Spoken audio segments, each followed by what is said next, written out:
A spider signal on top of the police station? Really? He's not going to show up, Officer Cooper tells Chief Pratchett and Mayor J. Jonah Jameson. Oh, how Jonah envies the young woman. She's able to first-hand witness the dawn of a new golden age. Him, running the city, and the dastardly web-slinger, is finally becoming an agent of order, a man of the law. His to command at the literal flick of a switch. Idiot, Spider-Man thinks as he approaches and throws one of his spider bots onto the signal light and overloading it with power. The signal overloads and flashes bright, almost blinding those nearby, and then immediately shuts down. Jameson asks, "What in God's name are you doing, Webhead? That thing is city property." "Well, isn't it obvious, Mayor Jameson?" Otto replies. "Passing your little test. A giant beacon in the sky, announcing to all of my enemies where they can find me? Only an idiot would put that into effect, and J. Jonah Jameson is no idiot. So clearly, it was a test, and clearly, I passed." "Oh, well, yes, of course that was all a test," the mayor stammers. Spider-Man moves on to say that he will be providing a one-way phone that Jonah will be able to contact him on. Jonah agrees out of embarrassment before letting Chief Pratchett inform Spider-Man on the ongoing events. The Vulture is on the loose and sending small bird-like creatures to attack the city. They were actually hoping that Spider-Man could help catch them up on some of the events from Club MJ. Spider-Man informs them that Adrian Toombs, the Vulture, previously used the building as a hideout before. At the time, it was called the Wake. The Chief and Mayor decide that since Officer Carly Cooper and Spider-Man teamed up to take down the Vulture last time, perhaps they will be successful in another partnership in this endeavor as well. If he must, Spider-Man complies, but he will need full access to their forensics lab. Once they are alone, Carly asks Spider-Man, what is he doing? He could have just used his own science lab, but he just wanted to flex and push around the mayor. He's bullying him. No, manipulating him. That is not the Peter Parker she knows. Old Spider-Man messing with Jameson? How is that not him being Peter? Otto is able to adjust the lenses in his mask to track the magnetic frequency of the Vulture's wings, and they end up working spectacularly. He will track down his old teammate in no time. He can still remember the first times they associated themselves with one another, where the others of the Sinister Six would seem brutish. The two of them used their minds to fight where their bodies could not. The memory of Peter Parker gets flung from one of Otto's memories to another. That's new, he thinks as he watches Otto and Adrian speak about future endeavors. What will the Vulture do after they have killed the bug? Otto asks. Well, that's easy, the Vulture tells him. Hopefully, he will finally be able to pull off that big score. It's honestly all he's ever wanted, but Spider-Man keeps getting in his way. What about you, Otto? He asks. But before Otto's memory can finish the statement, everything freezes.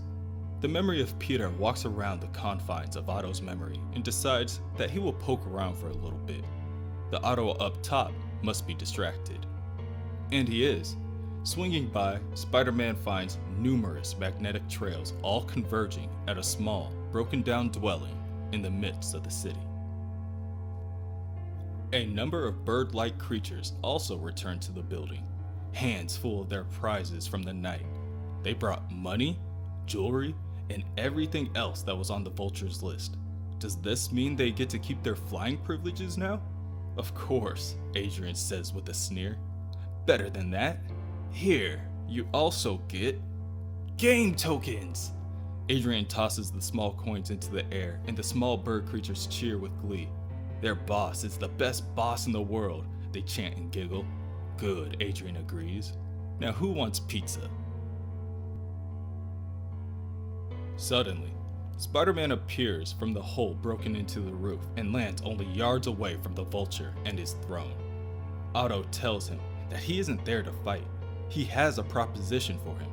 If the Vulture stops all of this, like he seriously stops right now, no more crimes, schemes, or master plans. If he walks away from this life, then Spider-Man will give him everything he always wanted, an enormous nest egg that he can finally retire on. What? The gall, the audacity, you young, impudent pest, always with the jokes. Adrian points his finger at Spider-Man, signaling for his minions to surround their enemy. Destroy him. What? No, this isn't a joke. This is the real deal, Spider-Man begs. The creatures swarm and claw at Spider-Man with their talons, tearing pieces out of his mask. He has bank accounts around the globe, $50 million. It could all be Adrian's if he just stops this. No more winged contraptions or bird-themed lairs or circus midget henchmen. One of the creatures is able to cut Otto, causing him to throw his fist out of reaction. His fist makes contact with the creature and it flies back and crashes into the wall, making a crater where it collides before slowly sinking to the floor. Oh my god, he hit Gully, one of the creatures proclaims. The creature that hit the wall, now unconscious on the floor. His helmet was knocked off in the collision and now lies amidst the dust on the floor, revealing that these are not bird creatures at all. They're not even midgets. They're children. Suddenly, within Otto's mind, Peter is taken directly to a small apartment window. As Peter peers into the window, he wonders what kind of memory could he be in for this time. Oh. Peter sees Otto's father, Torbert, laying hands on him. Torbert smacks Otto's face so savagely that Otto's glasses fall to the floor. What? Do you think I'm made of money, boy? His father demands for an answer. Every damn light, Otto. You left every damn light in the house on, and who do you think is gonna pay for that? You or me? Otto raises his hand to his swollen face as he now bleeds from his nose. I'm sorry, Papa. I'm sorry. Within the building, Otto seeps with rage. His fists clench and shake. The Vulture made him strike a child. Why? Why on earth would he use children? The Vulture watches Spider-Man poorly try to contain his rage and wonders aloud, what has Spider-Man so upset this time? The Vulture has always preyed and lived off the young and disenfranchised. His last minions were also runaways, and Spider-Man wasn't nearly as mad at that. Otto accesses Peter's memories before telling Adrian that that was different. They were teenagers. This is too far. Still, the Vulture doesn't understand. Or maybe it is just Spider-Man who doesn't understand. This is simply what the Vulture is. Otto, never being fully aware of his former teammate's path, looks at him like he's seeing the Vulture for the first time, and all he sees is a monster. What has gotten into you? The Vulture steps back and Spider-Man lunges forward. Then, the Vulture lifts off into the sky. The Vulture children dogpile onto Spider-Man, but he knocks them off as if they were light as leaves in the fall. The children, terrified at the power of the web slinger, decide that their boss can take care of this. The Vulture fights Spider-Man all the time. In the air, the Vulture soars as Spider-Man attempts to close the gap. He is a fool to follow the Vulture in the air. This is his element, and the Spider really should have learned by now. But perhaps it is the Vulture that still doesn't understand. This is not going to be the same fight that they have been doing over and over. Before, Otto may have taken it easy on him, fighting a pathetic senior citizen with arms that have traded blows with the Hulk. Spider-Man jumps on the Vulture's back and begins to strangle him. The Vulture knocks him back with a wave of an arm. With his new and improved suit, he is able to manipulate gravity at unheard of levels, greatly amplifying his strength. But it is not enough. Spider-Man zips another web line up at the Vulture, making contact, but also letting out the telltale beep that signals that he is low on web fluid.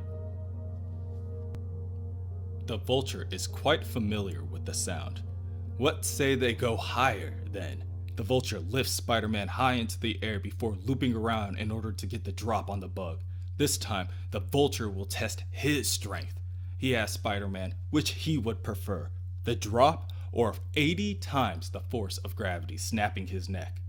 Spider-Man is barely able to respond, but before he passes out from the lack of oxygen, he presses onto the spider on his chest in orders to activate Plan Epsilon 2. One of the spider bots sitting on the beacon on top of the police station activates and begins to reroute all the energy from the building into the spider beacon as it crackles with energy. Spider-Man's eyes polarize and turn black before the powerful light beneath them erupts. Spider-Man's eyes remain protected, but the Vulture lets out a scream in pain. His skin grows hot as the light bathes them both. His eyes, he mumbles, and tears begin to build.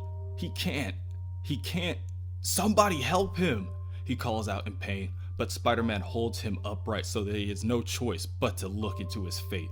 The poor, blind old fool. Don't worry, Spider-Man will help him because he can see things perfectly. This world has no more use for men like Toombs, so Spider-Man will do his part and help him step into the light. Spider-Man tilts forward and sends the Vulture careening in the direction of the police station. He jumps off of the Vulture just seconds before the Vulture crashes into the signal light, shattering the glass and breaking the bulb with his body.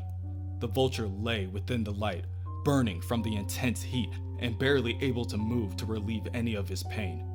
The first on the scene is Carly Cooper, and she is furious. What has Spider-Man done?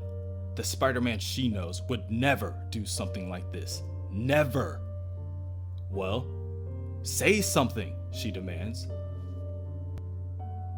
He has erred. He hasn't played his part well. Otto understands that this woman knows Parker, and she can tell that something is off. He needs to think. He has Peter's memories, so what would he say? Otto steps forward and reasons with Carly that the last time they faced the Vulture, he put Carly's life in danger, and she told him that the Vulture did it because he knew the kind of man Spider-Man was. He knew that Spider-Man would do the right thing. And tonight, after harming the children, the Vulture had to know. The kind of man you are now? Carly finishes. Ah, Otto says, relieved. Good. Now you see.